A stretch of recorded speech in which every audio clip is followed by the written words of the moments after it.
In our previous episode, we had reached the point where Constantine, setting the example that the law required of him, ordered the arrest of his beloved son Crispus, and shortly thereafter, before any formal investigation had even been completed and under circumstances that remain unclear, Crispus was found dead. Three principal historians dealt extensively with Constantine the Great in his age: Eusebius of Caesarea, Lactantius, and Zosimus. Eusebius and Lactantius wrote in praise of Constantine, whereas Zosimus wrote about him as though he were the source of every evil that befell the empire.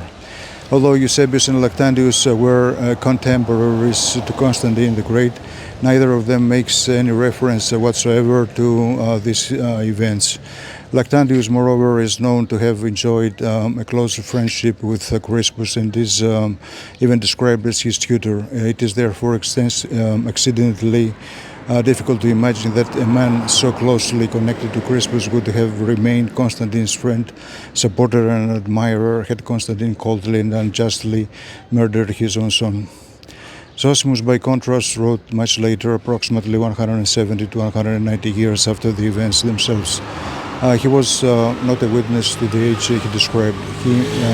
Importantly, he was far from ideologically neutral. He was a pagan historian who regarded Constantine as the chief culprit behind the abandonment of the ancient Roman religions. Zosimus, Constantine was almost the beginning of the empire's decline, the man who overturned the old order, the man who brought Christianity into the very heart of the Roman Empire. Therefore, when Zosimus writes about Constantine, he is not merely writing history, he is composing an ideological indictment.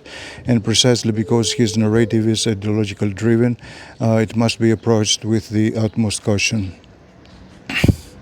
He did nearly all the most serious accusations directed against Constantine the Great ultimately derive from Zosimus. It is he who claims that Constantine put Crispus to death on suspicion of an illicit relationship with Fausta, that he subsequently had Fausta confined in an overheated bath and killed, that he unsuccessfully sought purification from pagan priests, that he turned to Christianity only after discovering that it offered forgiveness of sins, and that following his disdain for the Capitoline rites, he effectively abandoned Rome and turned towards his new capital.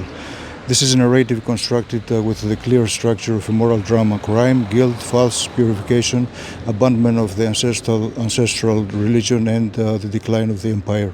And here lies the central problem. Later, Western historiography, particularly from Enlightenment onwards, embraced Zosimus' accounts with remarkable enthusiasm. It did so because his narrative conveniently supported a broader interpretive framework that Christianity supposedly weakened Rome, that the Church allegedly corrupted political life, and that Constantine was merely a cynical politician who used Christ as a tool to consolidate his power. Thus, for centuries in the West, every historiographical approach that sought to interpret the 4th century as the beginning of Rome's decline within the framework of the famous decline and fall narrative found in Zosimus an exceptionally convenient foundation, often bypassing other sources and especially the testimony of Eusebius. But that is not history, it is a modern prejudice. We shall continue our examination of this subject in the next episode.